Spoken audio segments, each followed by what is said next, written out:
Hi, I'm Joe Brandman. Welcome to K Sports Sunday here at YBA Today. We begin with our top story coming from the Western Conference semifinals in the National Hockey League. The Chicago Blackhawks were hosting the Los Angeles Kings in Game 5, a day after the Bruins sealed their spot in the finals. And so there was Patrick Kane there scoring. So now it's 3-2 with 14 seconds left. Here comes the shot, and it's Kapitar who tips it in with 9.4 left, and the game is tied at 3. Unbelievable play there. It was unbelievable. The Kings saved their season. Now we go to double OT. Jonathan Toews passing to Patrick Kane. He scores, and that does it. A hat trick for Kane will seal it for the Blackhawks. They win 4-3 and will face the Boston Bruins in the Stanley Cup Finals. So an amazing day, an amazing game there as I welcome my co-hosts Jason Siegel and Tom Kelly. And guys, I got to ask you, I'm going to go to Tom first because he's our hockey expert here. I got to ask, what do you think was key for Chicago to get that win in Game 5? They're big guys, obviously, with Jonathan Toews and Patrick Kane. They really delivered with a big performance, especially Patrick Kane sealing his hat trick in the double overtime period. Yeah, and like Boston and Pittsburgh, this was kind of like defense-offense. The key for Los Angeles in the past 2 seasons was Jonathan Quick, and Corey Crawford had taken a lot of criticism, but Corey Crawford played well. He had 33 saves in Game 5, so Crawford showed up and really was the difference for Chicago, I think. He definitely could have gone 7, I think, and Jonathan Quick did not play as well as people thought. Corey Crawford played better than people thought, and that was the difference in the series. Yeah, and if you think about it, this was the Chicago team that showed up in the regular season who went undefeated for a long period of time. And I think that's what the Bruins are going to face in the Stanley Cup Finals. So, Tom, I'm going to go back to you. It's going to be a very intriguing matchup for the Stanley Cup. I got to ask, what do you think is the key for the Bruins to knock off the mighty Blackhawks? More of the same what they did against Pittsburgh. Own the neutral zone. They did a great job against the Pittsburgh Penguins, and the Blackhawks have, I think, more offensive power. They got to shut down Shaw, Toews, Sharp, a lot of people, but I think they can do it, and if they can do it, they'll win the Stanley Cup for the second time in 3 years. Well, I think both teams have struggled on the power play, and I think for the Bruins to win, they need to score on the power play while also killing penalties. Chicago was averaging 3 goals per game, Boston only 2.6. And with so I think they need to score on the power play, which has been an issue for them all season. We don't know how Tuukka Rask is going to perform because Pittsburgh, it wasn't the Pittsburgh Penguins, it was basically Letang, Crosby, Malkin, Iginla, but Chicago plays more like a team, so I think Bruins are going to have to take advantage of the man advantage if they want to win this series. Well, the Pittsburgh Penguins did average 4 goals a game, and you can't overlook the Penguins' their incredible offense and how the Bruins just shut them down. Crosby, Iginla, Malkin, Neal, pointless and goalless. Yeah, and if you think about it, these are the 2 best teams, but these were the 2 best teams while Campbell was still on the team. Remember, Campbell is out for the entire postseason with a broken leg, and he still played the shift. So, Jason, I go to you. Campbell has been their best penalty kill player. Does things change now that he's out? Well, the thing that I love about the Bruins is that someone usually steps up, whether you have someone like Krejci or Bergeron. I think it might change some things, but still, even when he was out, Pittsburgh was still, I want to say, like 0 for 15, 0 for 15 on the power play. So I think Claude Julien's going to have to make some adjustments. And one player who I want to see shine in the series is Tyler Seguin. He does not have a point, and going up against guys like Jonathan Toews, Patrick Kane, some of the younger guys who have a lot of speed. Tyler Seguin is the younger guy with a lot of speed that provides offense, so he's going to need to show up, and especially on the power play for the Bruins, I think, if they want to win the series. And a couple things. I want to see Rich Peverley, Tyler Seguin, and Casper's Dogmans be difference makers in this series. They are a very fast line. They can compete with the speed of the Chicago Blackhawks. And also, I want to see Jaromir Jagr give the old Jagr salute to the Chicago fans at the Madhouse on Madison. Well, it's definitely going to shape up to be an amazing Stanley Cup Finals. Some interesting fact, actually. This is the first Original Six Stanley Cup matchup since 1979 when the Canadiens and the Rangers faced off. And also, it's the first time ever in the Stanley Cup that these two teams, being the Boston Bruins and the Chicago Blackhawks, will face each other. So, guys, I got to tell you, this is going to be a historic Stanley Cup matchup. And that will lead us to our special guest. And we're actually going to throw it to a video of our special guest, former player and referee, Paul Stewart.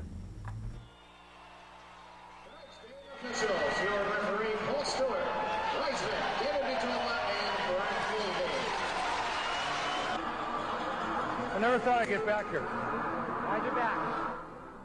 The worst thing that ever happened to me is that I had cancer. That's not such a bad thing because I beat that and I can beat anything else too. We in sports have an expression, tough times breed tough people. And I've always enjoyed the idea and the reputation of thinking of myself as tough. I had a young wife and I had a son who was a day old. I had to get better. I had no choice. The words legendary and inspirational are used much too often in sports these days. However, few would argue they belong on the resume of Paul Stewart. Yes! Yes! Yes! Yes! Goal! Good call! That's it! The only American-born player to become an NHL referee. The first American-born referee to work 1,000 regular season games.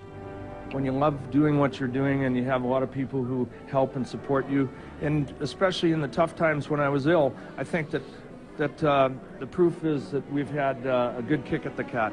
It is the word inspirational that is the true measure of Paul Stewart, who discovered the day after his son was born that he had colon cancer, who refused to knuckle under to a disease that could have easily claimed his life. And every day, everywhere he goes, spreading the gospel of courage, teamwork, and a winning attitude.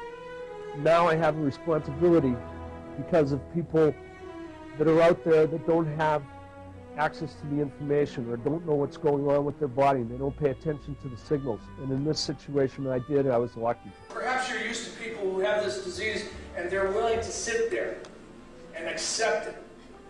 And I am not. I'd like you to say hello to my boy, Macaulay Johnson. The reason I fought so hard to come back to my life in the National Hockey League. Sometimes God makes mistakes because he gives children to parents who aren't capable of understanding what parenting is all about. And that's why you as coaches and I as an official have to step in and try to get them in order and try to point them in the right direction. The direction for Paul Stewart has always been forward. Never look back at what might have been, but what could be. Taking lessons learned and turning them into a positive message for every person he touches. Paul Stewart will bring to your organization his years of experience on the ice and his lifetime of experience in motivation and becoming a winner in every walk of life. As a cancer survivor and co-chairman of the National Hockey League's Hockey Fights Cancer, his message is one of never giving up in the face of adversity. As a former professional athlete and record-setting NHL official, the importance of teamwork in life and business and how it creates that winning atmosphere. How hard work and a personal drive changes the way you see the world and how the world sees you, creating a positive atmosphere that rewards the entire team. How one achieves success in both the long and short term, being realistic in the goals set, but knowing there is so much more to achieve by tossing aside excuses. And speaking to the next generation of athletes about their role both on and off the playing surface, how the individual helps the team succeed, and the importance of fair play. Paul Stewart will bring these messages and so much more to your event. One experience with Paul Stewart and you will realize nothing is impossible. Sometimes fighting is to get your head off the pillow. And there were days during this whole thing that I struggled to get my head off the pillow. I was sick. That's, and this is a terrible colon joke, but that's all behind me now. And so now we welcome Paul Stewart. Paul, can you hear us? I hear you well. Can you see me? My beard? No, we don't, but it's great to have you on the phone on K Sports Sunday. Well, I'm told that Craig McTavish, the general manager of Edmonton, just fired his coach via Skype. So it's nice to know that Skype has a positive effect as well. Being able to touch one another, reach out and touch one another across the mile. All right, well, it's good to have you on the show, and we know by your success you're a legendary, not only a player, but a referee. I think you're one of the only former American NHL players to have reffed over 1,000 games. And I gotta ask, how difficult was the transition from being a hockey player to an NHL referee? Well, in everyone's mind, it's a difficult transition because of the fact that I went from such a lawbreaker to such a law enforcer. But I just looked at the game of hockey much like we look at a huge pizza. And the playing aspect was one slice, and then moving into the officiating aspect was another slice. And then after retiring from that, doing the media was yet a third slice. Moving into management is a fourth slice, and now coaching officials across the world is yet a fifth slice. The question I have, and I'm sure that it's one that I myself can't answer, is how big is my pizza?